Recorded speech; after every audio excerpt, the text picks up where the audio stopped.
شریعت نے طہارت کے مسائل میں یہ آسانی رکھی ہے. اللہ تعالیٰ کو علم تھا نا کہ وہمی لوگ پیدا ہوں گے. اب دیکھیں فقہا بیان کرتے ہیں کہ شلوار کا ایک پائنچہ ناپاک ہو گیا, کہیں راستے میں اس میں کوئی گوبر یا پیشاب لگ گیا, گھر پہنچے تو اب وہ جگہ خشک ہو گئی, اب پتہ نہیں چل رہا کہ یاد نہیں رہا کہ سیدھا وہ پائنچہ ناپاک تھا یا الٹی شلوار کا. تو فقہا بیان کرتے ہیں کہ اندازے سے جس طرف غالب گمان جائے اس پائنچے کو دھو دیں کافی ہے اور نماز پڑھ لیں. سمجھ میں آ رہی ہے بات؟ حالانکہ ممکن ہے آپ کا اندازہ غلط ہو, امکان ہے, مگر اس امکان کو, کیونکہ اور بھی غم ہے زمانے میں محبت کے سوا. بعض لوگ نمازی بنتے ہیں سارا دن شلوار کا ناڑا ہاتھ میں ان کے اور ایک ہاتھ میں لوٹا, کتنا غلط تاثر پڑتا ہے لوگوں پہ. گورا بھی انگریز بھی کہتا ہوگا ان کو سارا دن استنجوں کے لوٹوں سے فرصت نہیں ملتی, یہ ترقی کیا کریں گے؟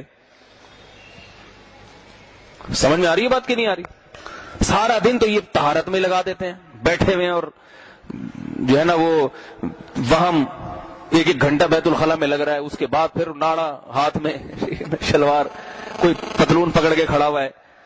تو اس لیے فقہا نے, اور یہ فقہا نے حدیث سے ہی مسئلہ مستنبط کیا ہے, حدیث ہی سے نکالا ہے. یہ وہ حدیث کیا ہے کہ رسول اللہ صلی اللہ علیہ وسلم جب پیشاب سے فارغ ہوتے تو یاد رکھیں مسئلہ تو یہ کہ پیشاب سے فارغ ہو کر فوراً نہ اٹھیں, تھوڑا سا اطمینان کر لیں کہ پیشاب کا قطرہ جتنے نکلنے تھے نکل گئے.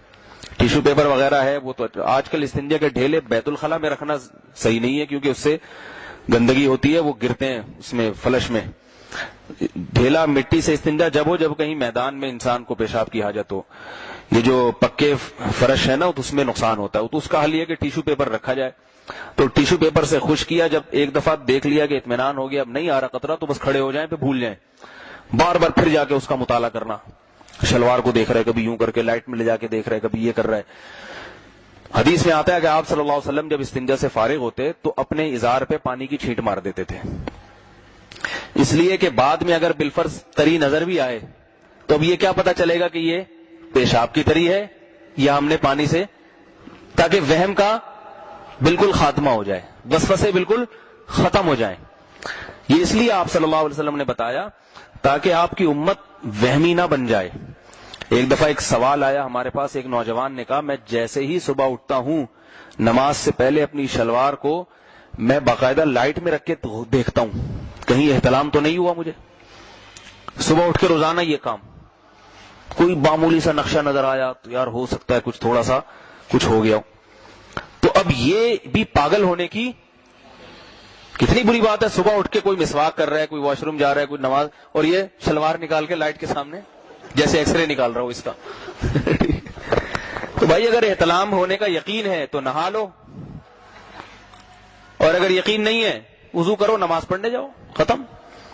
اور پھر اس میں بات چل پڑی ہے تو یہ بھی بتا دوں کہ اب کسی کو احتلام ہو گیا, یہ خواتین کے ساتھ بھی مسئلہ ہوتا ہے کہ ان کو حیض و نفاس کے خون لگ جاتا ہے بعض دفعہ, یا کوئی ناپاکی لگ جاتی ہے, تو یا آپ کسی کو احتلام ہو گیا, وہ ناپاکی لگ گئی اس میں, تو اب اس میں بھی شریعت نے آسانی رکھی ہے.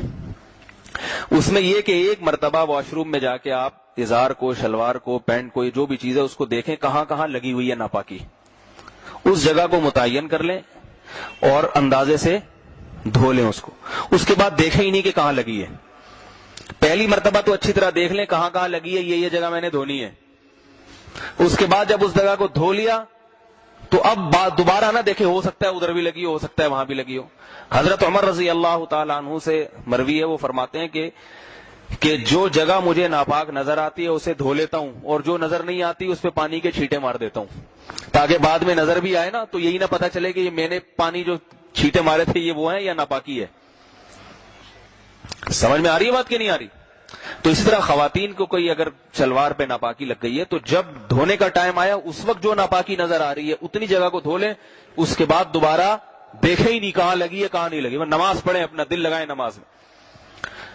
جسم میں بھی ناپاکی, جسم میں کہیں ناپاکی لگی ہے وہ جگہ آپ نے دھو لی, اندازہ اس وقت. بعد میں خیال آتا ہے ہو سکتا ہے نہیں یہ الٹے والے گھٹنے پہ لگی ہو سکتا ہے ٹخنے پہ بھی لگی ہو, تو بس اس کی طرف سوچنے کی اجازت ہے ہی نہیں. وضو کتنا اہم حکم ہے شریعت کا, مگر وضو کے بارے میں حکم دیا کہ جب ایک دفعہ وضو کر لیا جب تک ٹوٹنے کا 100% یقین نہ ہو، اتنا کہ قسم اٹھا کے بولو کہ میرا وضو ٹوٹ گیا ہے، اس وقت تک آپ کا وضو نہیں ٹوٹے گا، کسی دھماکے سے بھی نہیں ٹوٹے گا جب تک یقین نہ ہو۔ اس لیے کہ ورنہ ایک انسان نے وضو کیا 1 گھنٹہ پہلے، اب وہ نماز میں یہ سوچتا رہے گا ہو سکتا ہے درمیان میں ٹوٹ گیا ہو، 24 ہر وقت تھوڑی کوئی توجہ ہوتی ہے۔ تو شریعت نے کہا بھائی ٹوٹنا یاد ہے تو ٹوٹ گیا، یاد نہیں ہے تو اس کا مطلب نہیں ٹوٹا، بس یہی سمجھا جائے گا، نہیں ٹوٹا، نماز پڑھاؤ۔ آپ صلی اللہ علیہ وسلم نے فرمایا جب کوئی مسجد میں آئے اور اس کو یہ شک ہو کہ اس کی ہوا خارج ہوئی ہے، تو جب تک آواز نہ سن لے یا بدبو نہ آئے مسجد سے باہر نہ نکلے۔ کیا مطلب؟ جب تک اس کو یقین نہ ہو جائے۔ البتہ اسے ریح کے خروج کا یقین اگر ہے 100%، پھر آواز نہ بھی آئے اور بدبو نہ بھی آئے تو وضو ٹوٹ جائے گا۔ یعنی بتانا مقصد ہے کہ 100% یقینی بات ہونی چاہیے۔